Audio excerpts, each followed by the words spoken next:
What's good? Take Hey, two, back of the back. I'm with. Tell them who you are. what's up? I'm Corporate Mike now, but formerly Hip Hop Mike. Some of y'all might know me as Michael Turkowitz. It depends how far back we go. So what's new with you? How's that for an introduction? Oh, that's dope. That's dope. That's dope. I got 3 personalities now, bro. Like splitting each which way, you know? Yeah, yeah.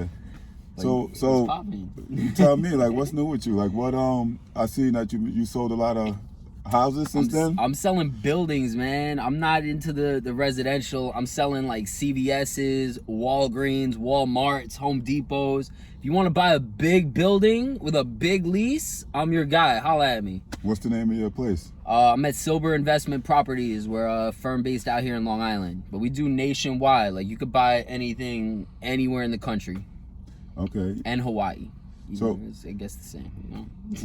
what you think about this Kanye West stuff? Oh my God, you got right to the nitty gritty today.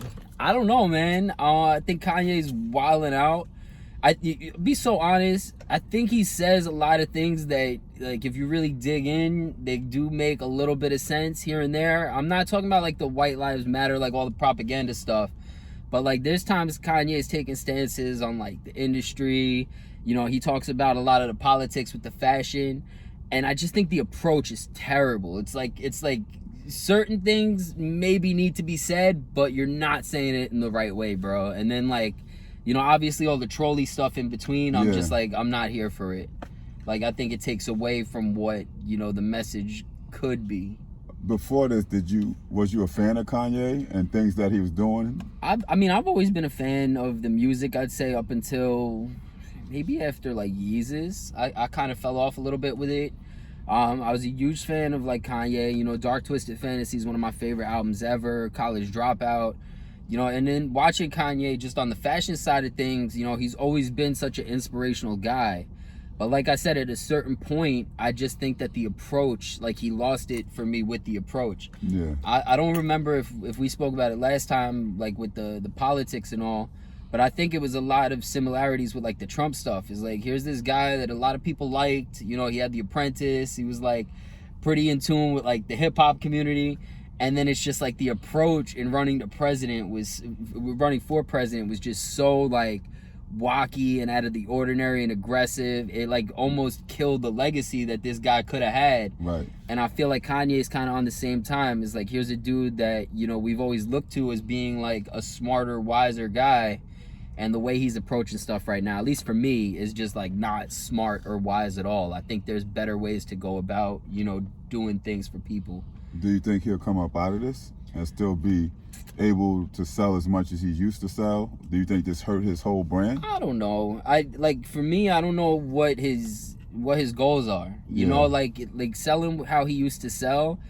I think anything is possible, but at the same time, it's like, I don't think he needs to even focus on the music as much. I think he just needs to spend a little bit of time, like, really figuring out, you know, what message is going to be the message. What's the cause? Because, you know, you can't really stand for 50 different things and then try and actually be effective at all 50 of them. I think he needs to figure out what his biggest priority is, both personally and professionally. You know, if it's his family, it's going to take a lot of time to work on that. If it's, you know, civil rights, you got to take a lot of time to work on that. If it's music, same. Like, no matter what he ends up doing, I just think that he needs to give that more of his focus instead of like doing a million things at once and confusing people with what's actually the message. You know what I mean? Speaking of his family, do you have any kids or do you want any kids? I don't have kids. I have like a stepson. I guess kind of like, I mean, I've been with my girl a little over a year. She has a 5-year-old and like I'm very tight with him. You know, like he like, it feels like I have a kid. Yeah. But I wasn't there for like the terrible 2s and the 3s. So I don't have my own kid per se, but yeah, I mean, I want to have kids. I definitely like to at some point. Okay. Girl, boy, or it doesn't matter? I'm not picky. I think like I'd like a boy, but I don't know what I'm doing with either one of them. I'm gonna be so honest. Yeah, it's gonna be a learning process, but you gotta like jumpstart on it with her 5-year-old, right? Yeah, nah, the 5-year-old, it's really cool because it's like I get a lot of the joys of like, you know, having like a young kid around that's like fun, and like, you know, I learn a lot from just like seeing how, like, you know, when you have a kid that's that young, they're not like on the internet, they're not on the cell phone. So it's like you see joy in a different way than, like, you know, you see with people, I guess, that's closer to my age. So Yeah. like, to see a kid that's just so full of joy without necessarily needing a lot to facilitate it, Yeah. it like motivates me to kind of find joy like outside and not just like on the computers, you know. But it's hard to say, man. I don't really know how I would approach having a kid, and I definitely don't have any plans to have one anytime soon, but I'm open to whatever, you know. Yeah. So you do the selling the property. You like this more than being on the radio now that you've been doing it longer? Is it better, less? Different. It's different, It's like different. different stresses. Like, I think so. I mean, to bring it back to Kanye for a second, like I said, this guy has so many different things he wants to do.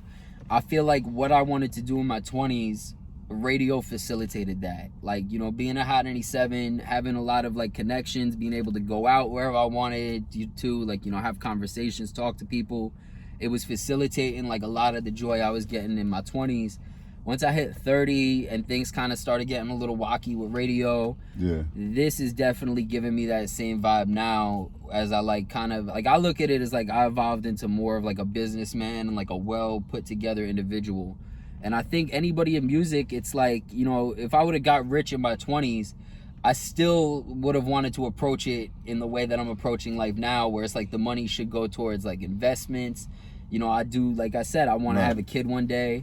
So I get joy from this, like a lot of joy. I'd say just as much as Hot, but it's a very different joy than I got from like being on the entertainment side of things and doing podcasting. And I think I'm gonna start working towards, like, now that I have some money coming in through this, where like radio barely paid anything. Yeah. I want to start working towards like the two complementing each other and being able to do some like entertainment stuff with podcasting, but also, you know, investment stuff with buying buildings and being able to like collect rents and things like that. Build a portfolio. Yeah. So relationship, how's that going? You a new relationship for a year? Yeah. Shout out my boo, Big Empress Energy. Shout out Big Empress Energy. Yep. Yeah. It's great, man. I'm like very fortunate that we was able to connect. You know, I say in the past, like, I didn't always listen to the advice of like, go be dating your best friend. Yeah. And like, I was always very like, oh, I'm gonna fuck up this friendship, like, if I pursue this. But I think as like I mature a little bit, you know, you start realizing your best friend really has your best interest at heart. Yeah. And I know I have her best interest at heart, and you know, we make a good team and we vibing out, and it's been great. You know, it's been a great like year and a half so far. So hopefully we take it to the hizzy, you know? That's good. That's good. I mean, it's all time. It's all time and how you spend your moments. That's it, man. And it's like, for me, I really learned, like, you can't put a price on somebody that really values, you know, what you want to do and really respects you. Like, I think in the past, I've been in relationships with people that, you know, they see me as like a hip-hop mic, Hot 97 guy, and they had a certain expectation for that. And I don't think personally I've ever fit the mold of like that dude. Like, I wasn't the guy that, like, if you date me, I'm gonna have you just out and about around celebrities. I've always been more low key. Yeah. So yeah, I think this relationship is exactly what I need, and it came around exactly when I needed it. Which is good. All right, so yeah, man. So now, what you doing with the podcast studio? Are you gonna do a podcast? When? Nah, I got, like, I'm gonna tell y'all 100% right now, I'm doing a podcast at some point. I got the bag, which is like really proven to be the hardest part. So like the bag is exactly beyond where I need it to be honest. And I think right now it's just like how to approach it in a way where I'm gonna be motivated to keep doing it. Like, I think so much of with Hot would help me is that, you know, I had a studio, I was able to just invite people up. Obviously Hot 97 is a giant brand, so like if I called somebody, they were coming. I think now I want to kind of flip it to do things more on my own terms and not necessarily think about, you know, the clicks and getting a big brand behind it, but more so just facilitating great conversation. And to do that, like, I need a space. So I don't know if the approach is like buy a house and put a studio in there and, like, you know, have that be the place where I do it. I don't know if it's like get a commercial building, you know, and then get a studio in there and like do a cookie store. I'm playing around with a couple different ideas. But I priced it out. It's gonna cost me probably about like between $8,000 and $10,000 to build out the whole room and I need it to be like rap Joe Rogan shit. Like I want everything top notch, like great quality camera, great audio, great like everything, environment.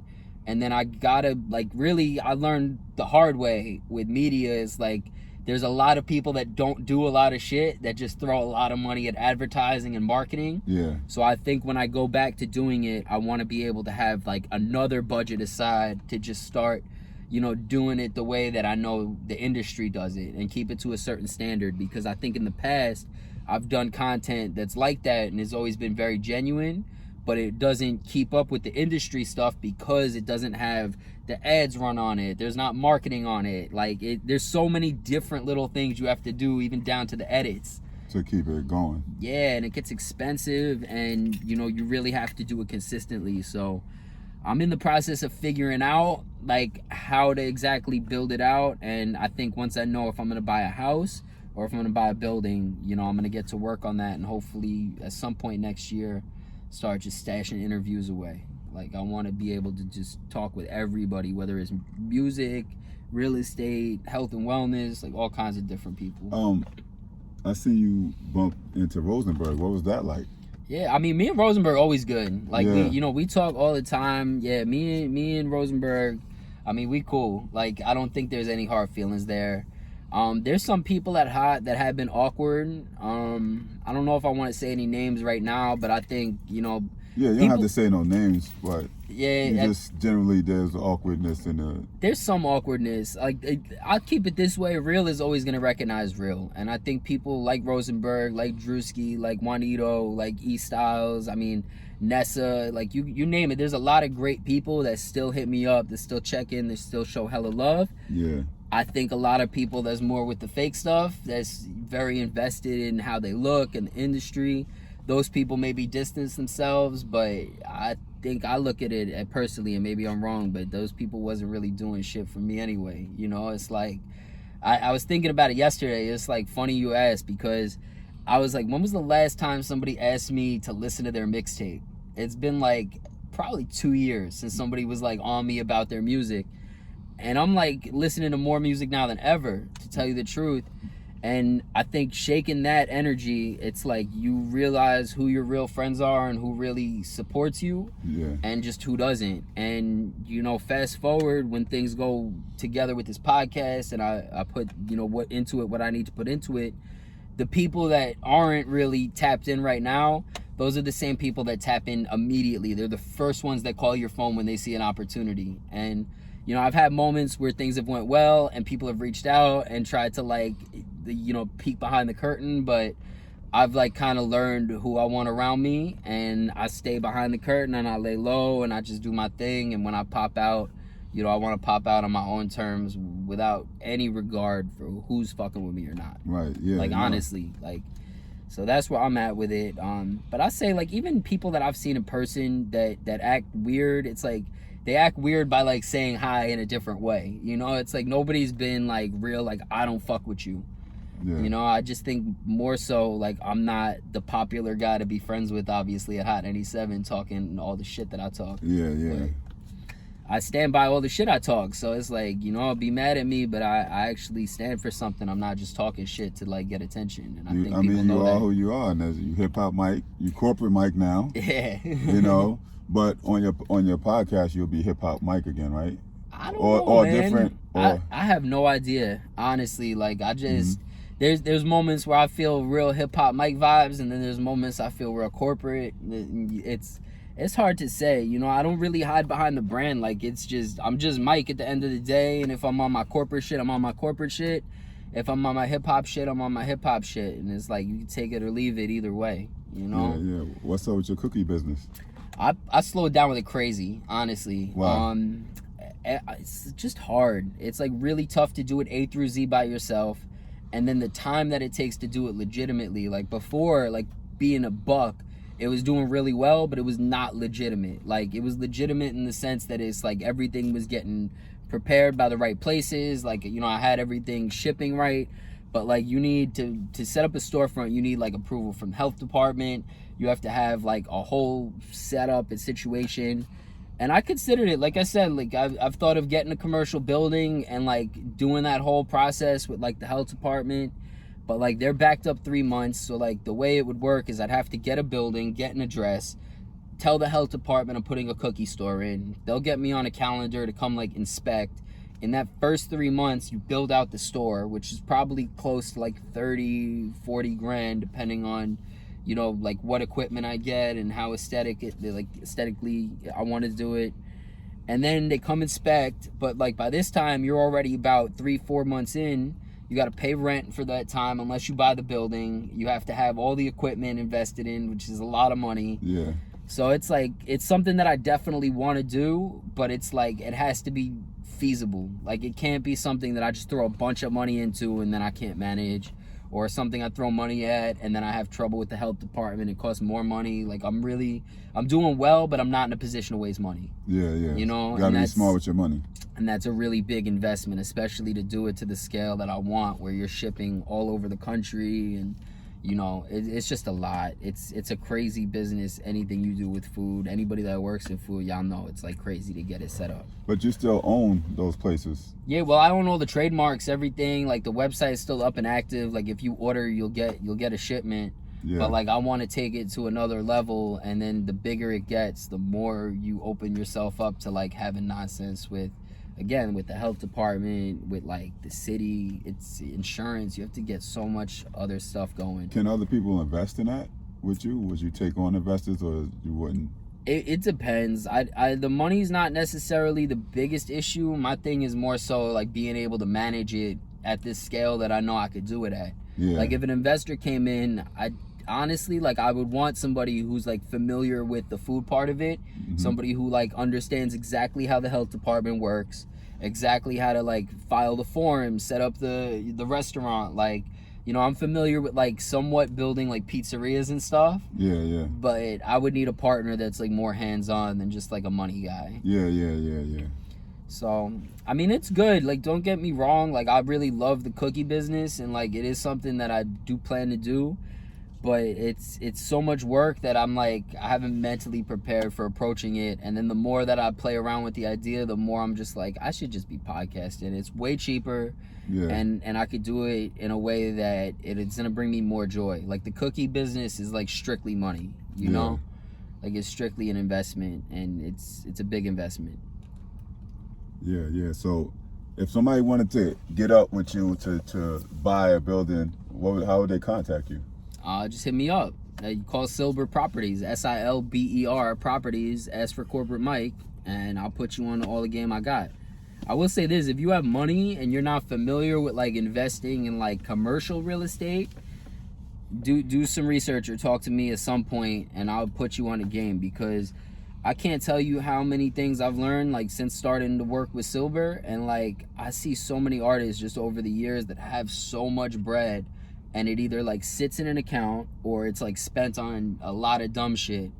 And you could park money in real estate and that shit does not go anywhere. It's like, I can't think of a better investment, you know? So if you got questions on real estate, or if you got some money to invest, like I said, I mean, that's what I'm trying to do. It's just, do I do a house or do I do commercial? I want to do commercial, but it costs a lot more. And one more thing that I will add to that too is like, if you're looking at stuff, you know, you don't have to have $1 million for a house. You have to have like maybe 20% down, even less. Like I think to be smart, I would put like 20, but I mean, you could get a house with good credit and 10% down. So it's attainable. I think a lot of people just don't realize that like the system's in place, but like it's not that difficult to get some real estate going. It's just like have a little bit of money saved up, like you know, like I said, 20% of whatever it is you want to buy, and you can finesse the rest for sure. It's easier than you think. Well, that's it. I had to catch up with Hip Hop Mike. This is part 2. It'll be a part 3. Hopefully I get on his podcast, or we do a podcast together, something like that. You know, that'd be dope. And you know, I'm just happy you showed up. Nah, you know I appreciate it, bro. You showed up. You pull up in the Maybach, all that.